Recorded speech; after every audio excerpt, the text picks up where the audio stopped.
En Rusia comenzó la explotación experimental de un innovador combustible sólido a base de petróleo para reactores nucleares, que se ha convertido en una luz al final del túnel en medio de la crisis energética mundial que ha comenzado.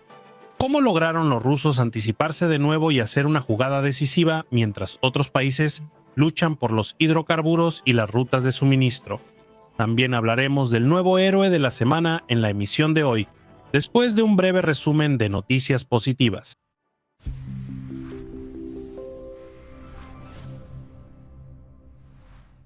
En la planta de Srednenevsky se botó el cuarto catamarán de pasajeros del proyecto 04710. En la planta de reparación de barcos de Nakutkinsky se colocaron las quillas de 3 barcos cangrejeros del proyecto 0341. Se completaron las pruebas del bastidor del bogie motriz del primer tren eléctrico ruso de alta velocidad. En el Centro Nacional de Investigación Instituto Kurchatov comenzaron las pruebas del prototipo de motor de plasma para vuelos al espacio profundo. En la fábrica de aviación de Komsomolsk se modernizó el taller de galvanoplastia. El complejo metalúrgico de Cherepovets puso en marcha un nuevo complejo de fundición. En Chelyabinsk comenzó la producción en serie de máquinas compactadoras de nieve y se puso en marcha una línea para la fabricación de piezas de carcasa para turbinas. En la región de Sverdlovsk se inauguró la producción de herramientas para máquinas CNC.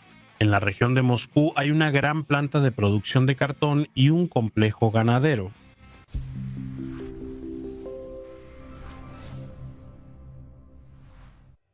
Como resultado de la guerra contra Irán y el bloqueo del estrecho de Hormuz, una parte significativa del mundo se dio cuenta de que depende críticamente del suministro de petróleo y gas, y la llamada energía verde, a pesar de las cuantiosas inversiones acumuladas, no es capaz de compensar completamente la pérdida de hidrocarburos. E incluso si la situación se normalizara milagrosamente hoy mismo, la crisis energética seguirá limitando el desarrollo y la economía durante mucho tiempo. Es sorprendente, pero parece que la historia de verdad no enseña nada. En los años 70 del siglo pasado ya vimos todo esto: el embargo petrolero, luego el aumento de los precios y la total indefensión de los países compradores, especialmente en Europa. Sin embargo, en ese entonces algunos países, especialmente Francia, que dependía de los hidrocarburos extranjeros en 3/4 partes, apostaron correctamente por la energía nuclear. Como resultado de un programa a gran escala, en pocos años los franceses construyeron decenas de reactores, convirtiéndose en el líder nuclear de Europa. Hoy en día nadie ni siquiera sueña con ese ritmo. Otros países como Estados Unidos, Reino Unido, Corea del Sur y Japón también lograron un gran avance en tecnologías nucleares. Y la lógica de estas acciones era clara para todos. El combustible nuclear no requiere entregas diarias, se puede acumular en el propio territorio y usarse de manera estable y predecible en las plantas nucleares, reduciendo la dependencia tanto de los precios como de los bloqueos de rutas y crisis políticas. Sin embargo, la vacuna de los años 70 con el tiempo perdió su efecto, y la industria nuclear fue sacrificada en favor de la energía verde. Casi en todas partes, pero afortunadamente no en Rusia.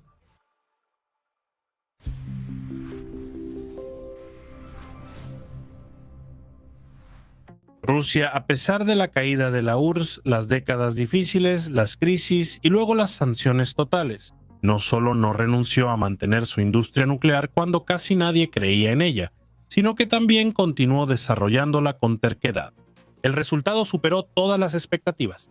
La corporación estatal Rosatom se convirtió en líder mundial en la construcción de reactores nucleares en el extranjero, mientras que los competidores occidentales entraron en decadencia. Pero lo más importante es que los especialistas rusos pudieron anticiparse y se preguntaron: ¿qué pasará cuando el mundo vuelva a interesarse por la energía nuclear y comience a construir nuevas plantas nucleares en masa? La respuesta fue preocupante. No habrá suficiente uranio para todos los que lo deseen, y el aumento en la cantidad de desechos nucleares se convertirá en un problema serio. Previendo esto, comenzamos a construir nuestro sistema energético del futuro, en el que tipos especiales de combustible nuclear en reactores especiales podrían usarse varias veces, y los desechos ya acumulados en el planeta se convertirían en materia prima para las plantas nucleares en funcionamiento. Esto permitirá ahorrar el valioso uranio y evitar que el planeta se convierta en un basurero radiactivo.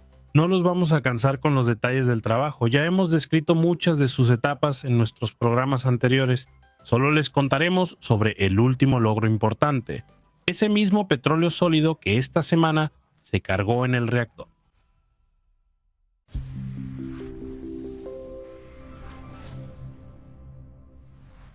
Esta semana, en el primer bloque de energía de la central nuclear de Balakovo, por primera vez se cargaron en el reactor BBR-1000 nuevos conjuntos de combustible que incluyen el innovador combustible MOX de uranio y plutonio. Su característica es que contiene uranio empobrecido, que es un subproducto del enriquecimiento y se ha acumulado en grandes cantidades. Antes se pensaba que solo podía usarse en reactores de neutrones rápidos. Rusia, como resultado de muchos años de experimentos, lo ha demostrado en la práctica. En enero de 2026, el reactor BN800 fue completamente transferido a combustible MOX, lo que representó un avance mundial. Ahora hemos dado un nuevo paso importante. Cargamos parcialmente un reactor térmico con este tipo de combustible. Esto es importante porque la mayoría de los reactores en el mundo, incluidos los de Rusia, son reactores térmicos. Si la etapa de operación experimental resulta exitosa, comenzaremos a usar combustible MOX también en los nuevos reactores. El reactor BUBER 1200, lo que llevará a una reducción del consumo de uranio natural en más del 20%. Tan solo esto podría convertirse en un salvavidas para la energía mundial. Porque, como se predijo, todos quieren desarrollar sus propias plantas nucleares, pero el mercado del uranio no está listo para satisfacer la creciente demanda. Sin embargo, eso no es todo. Rusia continúa trabajando en otros tipos de combustible remix. La tarea estratégica es crear un sistema energético nuclear de dos componentes, en el que los reactores rápidos y térmicos funcionen en un ciclo cerrado de combustible, y el combustible gastado de unas instalaciones se convierta en materia prima para el combustible nuevo de otros reactores.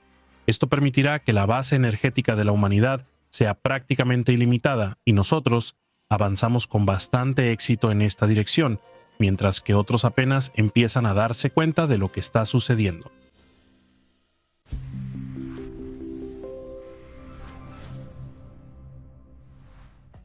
En la reciente cumbre sobre energía nuclear en París, la jefa de la Comisión Europea, Ursula von der Leyen, calificó como un error estratégico el rechazo de Europa a la energía nuclear.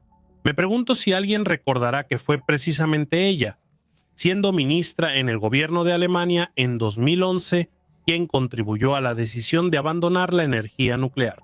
La historia no enseña nada porque nadie la recuerda. Sin embargo, ahora el país vuelve a hacer que Europa se apresure. Ahora Italia, Bélgica, Grecia, Suecia, Reino Unido y algunos otros países están cancelando apresuradamente las viejas prohibiciones y pensando en cómo atraer inversionistas. El problema es que sus plantas nucleares existentes están muy obsoletas. En Occidente ya no saben cómo construir nuevas, y la burocracia no da ninguna oportunidad de avanzar tan rápido como en los años 80 del siglo pasado. Además, no se trata solo de la construcción de las plantas, sino también de la cadena de suministro de combustible nuclear y el manejo de sus desechos. En este asunto, todos los caminos vuelven a llevar a Rusia, que no perdió el tiempo y fortaleció su industria, convirtiéndose en líder mundial. El renacimiento nuclear comenzó incluso antes de la actual guerra contra Irán y ahora solo ha recibido un impulso para acelerarse. Rusia está mejor preparada que nadie para esto y eso es un factor político que no se podrá ignorar. Felicitamos a todos los involucrados en este logro y les deseamos nuevos éxitos. A continuación, el anuncio y la historia de rescate.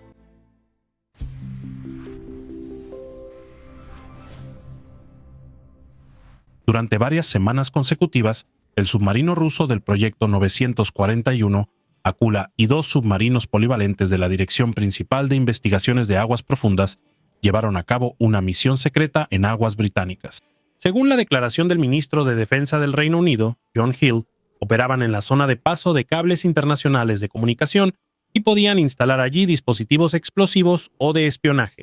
De cualquier manera, la flota británica, con el apoyo de la Noruega, no pudo impedirlo y solo observó en silencio lo que sucedía desde una distancia prudente. En general, la flota rusa desde esta semana empezó a actuar de manera notablemente más decidida. Nuestros buques de guerra escoltaron abiertamente a los petroleros sancionados a través del Canal de la Mancha y nadie se atrevió a bloquearles el paso.